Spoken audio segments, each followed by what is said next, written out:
배당으로 연금을 만드는 배당연금술사입니다. 지난 영상에서 새로 바꾼 마이크와 출간된 책을 칭찬해주시는 댓글들이 정말 많았습니다. 감사합니다. 목 상태가 좋지 않아 영상 제작을 망설였었는데 감사함을 표현하고자 이렇게 영상을 올립니다. 오늘은 저와 함께 배당연금을 만들어가고 계신 구독자님들께 좋은 자극이 될 만한 신문기사 2개를 소개해드리고자 합니다. 며칠 전 월스트리트 저널은 워런 버핏의 장기 투자 성공이 배당 투자 전략에서 비롯된 것일 수 있다는 흥미로운 기사를 담았습니다. 관련 기사 일부를 읽어드리겠습니다. 월스트리트 저널에 따르면 버핏의 버크셔에서 웨이는 배당주 투자로 올해 약 7조 5,700억 원의 수익을 올릴 것으로 예상된다. 버크셔에서 웨이의 올해 예상 배당금 수익 57억 달러 중 5분의 1은 지난해 보유 비중을 크게 늘린 석유업체 쉐브론에서 나올 것으로 전망된다. 쉐브론은 36년 연속 배당금을 늘려왔다. 참고로 말씀드리자면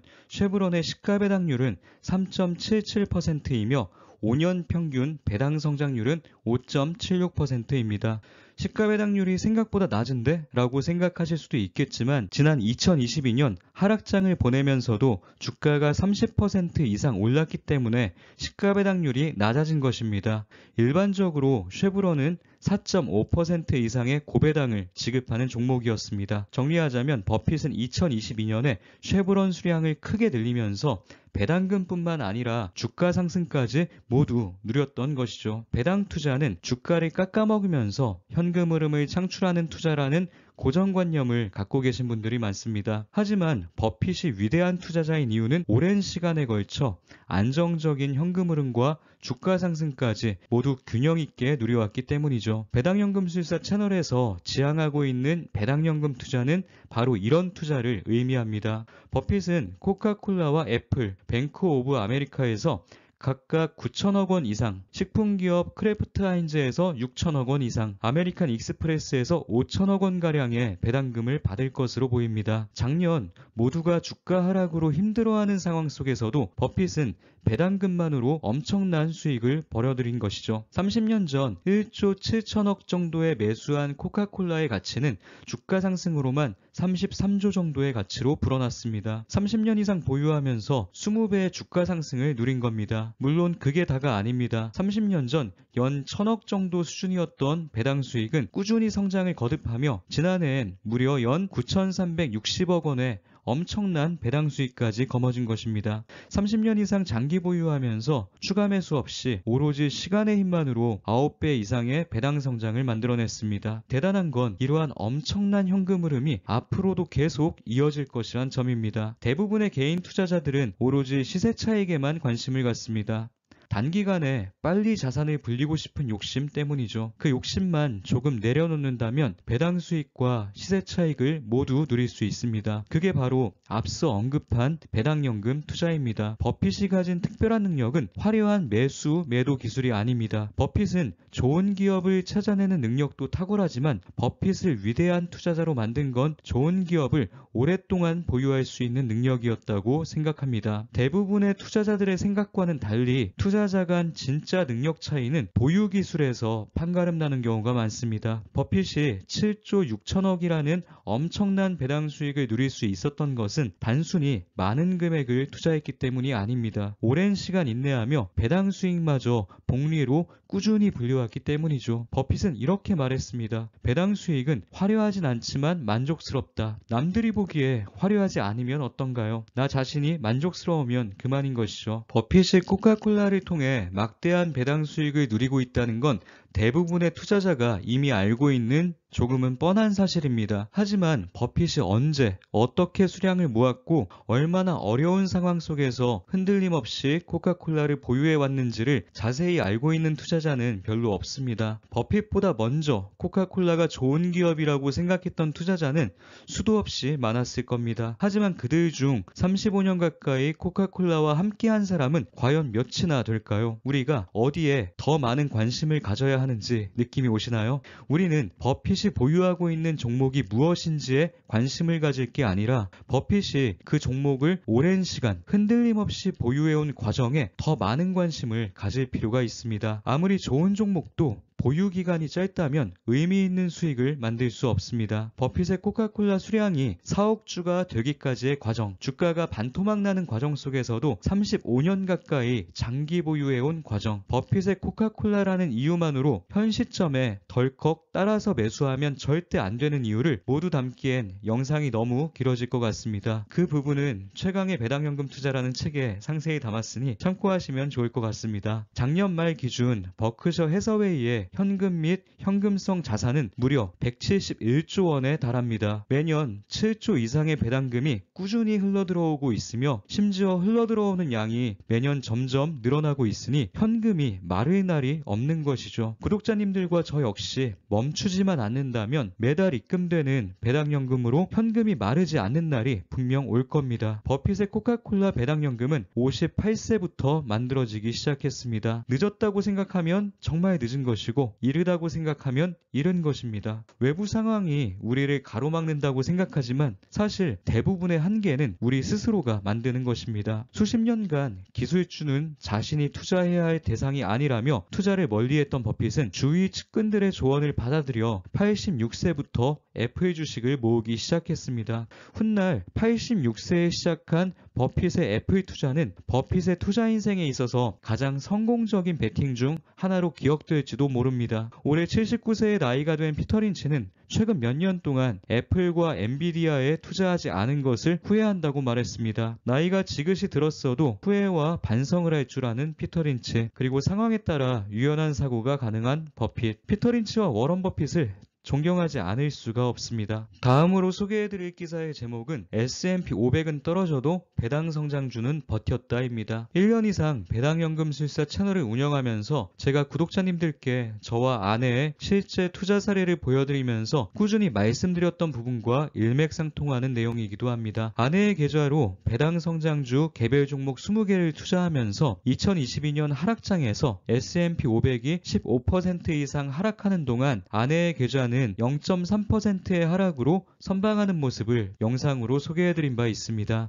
배당 수익까지 합하면 하락장에서도 심지어 플러스 수익률이었던 것이죠. 두 번째 기사를 통해 하락장에서 배당 성장주가 좋은 성과를 냈던 것이 결코 우연이 아니었다는 것을 구체적인 수치로 함께 확인해 보시죠. 블룸버그에 따르면 1990년부터 2023년 4월까지 지난 33년간 미국을 대표하는 배당 성장 지수인 S&P 500 배당 귀족 TR은 S&P 500 지수가 상승할 땐 함께 상승하고 내릴 땐 상대적으로 낮은 하락률을 보였다고 합니다. S&P 500 배당 귀족 TR은 S&P 500 지수에 포함된 기업 중 25년 이상 배당금을 꾸준히 늘려온 기업으로만 구성되어 있습니다. S&P 500 배당 귀족 TR은 쉽게 말해 미국에 상장한 노블이라는 배당 귀족 ETF에 투자한 후 배당금을 모두 재투자한 결과 정도로 생각하시면 됩니다. 지난 33년 중 S&P 500 지수가 1년 사이 20% 이상 오른 구간만 따로 뽑아서 동일한 시기에 S&P 500 배당 귀족 TR은 어떤 성과를 냈는지를 확인했다고 합니다. 그 결과 배당 귀족 TR은 평균 수익률 26.5%를 기록했습니다. S&P 500 지수 상승률이 10에서 20% 사이인 구간에선 배당 귀족 지수의 상승률은 평균 13.8%였습니다. 상승장에선 배당 귀족의 투자에도 S&P 500 ETF와 어느 정도는 비슷한 수준의 성과를 얻을 수 있었다는 의미죠. 우리가 관심을 가져야 하는 내용은 바로 지금부터입니다. S&P 500 지수가 1년 사이 10에서 20% 하락률을 기록한 구간에서 배당 귀족 지수의 평균 수익률은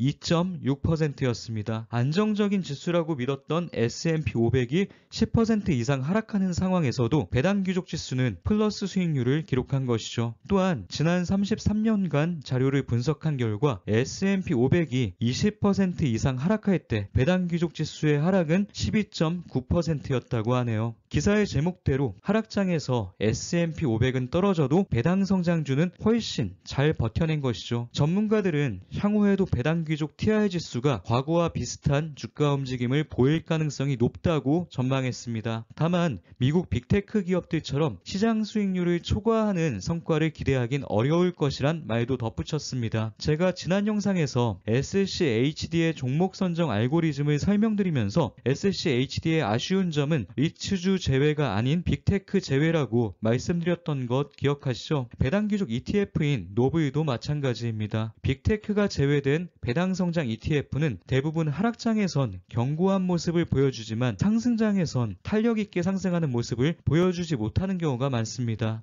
따라서 배당연금 투자자의 멘탈은 하락장에서 무너지는 게 아니라 상승장에서 무너질 가능성이 큽니다. 소외되는 것에 대한 두려움, 포모가 배당연금 투자자의 가장 큰 적이라고 할 수 있죠. 제가 안정적인 배당연금 투자를 지향하면서도 공격적인 TQQQ와 SOX의 투자를 일부 병행하는 이유가 바로 여기에 있습니다. 공격과 수비를 병행하기 때문에 안정적으로 배당연금을 만들어가면서도 남들보다 뒤처지는 것에 대한 걱정도 없습니다. 최강의 배당연금 투자에 담긴 공격과 수비 병행 투자법은 단순히 머리로만 생각한 투자법이 아니라 모두 제가 실제로 행하면서 구독자님들께 투자 과정과 결과를 가감없이 솔직하게 공유하고 있는 투자법입니다. 앞으로도 성과를 포장하기보단 다 함께 성장하는 것을 목표로 수익뿐만 아니라 손실까지 모두 보여드릴 생각이니 참고하셔서 저보다 더 좋은 선택을 하실 수 있길 바랍니다. 경기 침체가 온다 안 온다 이미 온 것이다. 말이 많지만 저는 사실 그런 거에는 별로 관심이 없습니다. 경기 침체 전후로 주가가 어떻게 움직였는지를 분석해서 매수 매도를 결정해야 할 필요도 없습니다. 시황 분석에 더 많은 시간을 썼다고 해서 남들보다 더 큰 수익을 얻을 수 있을까요? 주가 흐름과 같이 불확실하고 예측 불가능한 영역은 우리의 능력 범위 밖이라고 과감히 인정하고 겸손하게 접근하는 편이 더 나을 수도 있습니다. 배당연금 투자의 가장 큰 장점은 마음 편히 투자할 수 있다는 데 있습니다. 배당연금 투자자는 매일같이 쏟아지는 경제 소식에 하나하나 귀 기울일 필요가 없습니다. 시황 분석에 더 많은 시간을 쏟을수록 더 좋은 성과를 얻게 될까요? 때에 따라 그럴 수도 있겠지만 때에 따라 아닐 수도 있습니다. 운에 맡기는 투자가 될 수도 있다는 말이죠. 하지만 수량이 늘릴수록 배당 수익이 커지는 것은 너무나도 분명한 사실입니다. 따라서 저는 어떻게 하면 한 주라도 수량을 더 모을 수 있을까? 어떻게 하면 소득을 늘릴 수 있을까? 어떻게 하면 소비를 줄일 수 있을까? 이런 부분을 더 많이 고민합니다. 주가와 시장 흐름 예측처럼 제 노력으로 변화시키기 어려운 부분에 시간을 쏟기보단 실제로 수익 증가에 도움이 될 만한 현실적인 고민을 하면서 확실하게 배당 수익을 늘려가는 것에 더 집중하는 것이죠. 주가가 오르면 오르는 대로, 내리면 내리는 대로 그냥 계속해서 배당연금을 꾸준하게 늘려갈 생각입니다. 멈추지만 않는다면 제 배당연금은 매년 성장할 것이고 함께 하시는 구독자님들의 배당연금도 마찬가지일 겁니다. 우리의 투자는 시간이 흐를수록 위력을 발휘할 겁니다. 물론 배당 투자는 너무 느려서 안 된다. 세금이 아깝다. 물가 상승으로 인해 현금 가치가 떨어지는데 나중에 돈 100만원, 200만원 배당금 받아서 뭐하냐. 앞으로는 SCHD의 배당 수익률과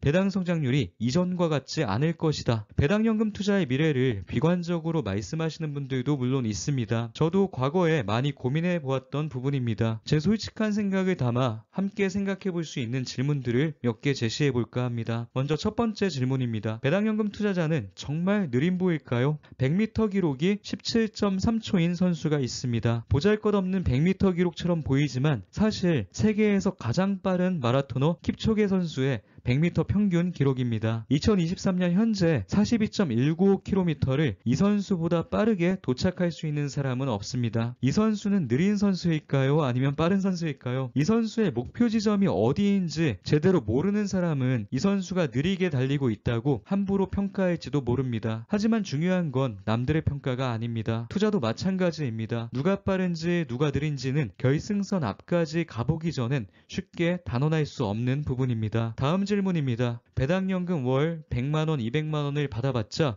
미래에 푼돈이라면 차라리 없는 게 나은 걸까요? 아니면 푼돈이라도 받는 게 나은 걸까요? 부정적인 시각으로 바라보다 보면 그 어떤 일도 시작할 수 없게 됩니다. 월 100만원의 현금 흐름을 만들어낸 사람은 딱 100만원만 만들고 멈추진 않을 겁니다. 100만원을 만든 사람은 200만 원을 만들기 위해 노력할 것이고 200만 원을 만든 사람은 400만 원을 만들기 위해 노력할 겁니다. 반면 매번 안 된다고 말하는 사람은 자신이 한 말 그대로 실현될 가능성이 크겠죠. 긍정적으로 사고해야 하는 이유입니다. 세금 이야기도 당연히 빠질 수 없겠죠. 배당 수익이 너무 커져서 진지하게 세금 걱정을 토로하시는 분은 실제로 찾아보기 쉽지 않습니다. 매도에서 수량을 조절하면 간단히 해결될 일이기 때문에 고민이라 하기도 애매하죠. 실제로 배당연금술사 채널을 1년 넘게 운영하면서 배당연금이 너무 커져서 세금을 많이 내야 하는 상황을 고민으로 남겨주신 사례는 아직 보지 못했습니다. 배당연금 투자를 실제로 행하지 않고 계신 분들께서 세금 문제에 오히려 더 예민하신 경우가 많습니다. 저는 배당 수익이 커져서 세금을 더 많이 내게 되는 날 축하 파티를 할 겁니다. 영상으로도 꼭 남기겠습니다.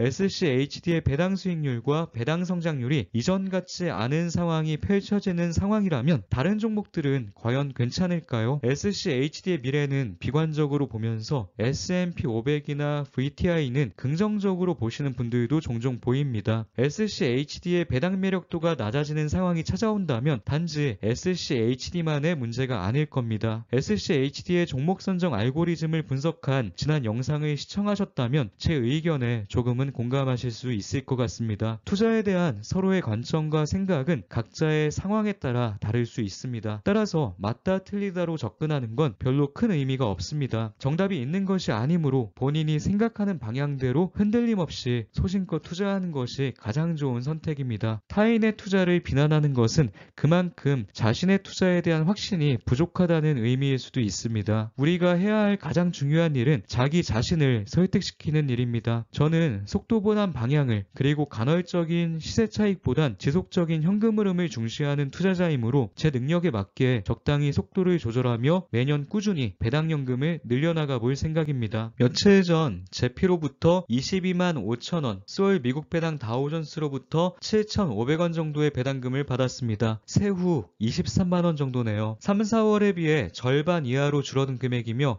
올해 받게 될 배당금 중 가장 적은 금액에 해당합니다. 하지만 최저임금 9,620원으로 환산해본다면 누군가가 24시간 동안 열심히 일하면서 보내는 시간만큼을 저는 일하지 않고도 얻은 것이죠. 저는 배당 수익으로 얻은 수익을 시간 개념으로 환산해보는 습관이 있습니다. 월 배당금으로 1만 원을 받았다고 하면 하찮게 생각하시는 분들이 대부분입니다. 하지만 그 만원은 누군가의 소중한 1시간과 맞바꾼 돈입니다. 우리는 모두 유한한 인생을 살아가므로 단 1시간일지라도 그 시간이 소중하지 않은 사람은 없습니다. 자투리 시간을 하찮게 생각하는 사람은 많은 시간이 주어지더라도 그 시간을 계획적으로 보내지 못할 가능성이 큽니다. 마찬가지로 작은 현금 흐름을 하찮게 생각하는 사람은 큰 현금 흐름을 만들어내지 못할 가능성이 큽니다. 화면 속 댓글을 보시면 알 수 있듯이 배당 성장주 수량이 믿기지 않을 만큼 적었을 때도 저는 구독자님들께 제가 보유한 수량을 공개했었습니다. 시작이 초라한 걸 남들에게 부끄럽게 생각할 필요가 없었기 때문이죠. 시작은 원래 다 그런 거 아닐까요? 바닥부터 시작해서 배당연금을 끝없이 쌓아가는 모습을 오랜 시간에 걸쳐 보여드리고자 합니다. 1년 후, 2년 후 혹은 그 이상의 시간이 흐른 후 이 영상을 시청하시는 분들께도 좋은 자극이 되길 바랍니다. 미래의 저는 분명히 지금보다 성장해 있을 겁니다. 물론 그때도 배당연금 투자에 대한 부정적인 시선은 똑같이 존재하겠죠. 하지만 저는 지금처럼 흔들림 없이 구독자님들과 함께 계획한 대로 배당연금을 꾸준히 늘려가고 있을 것이라고 확신합니다. 오늘 영상도 우리 구독자님들께 조금이나마 도움이 되었길 바랍니다. 긴 영상 끝까지 시청해주셔서 감사합니다.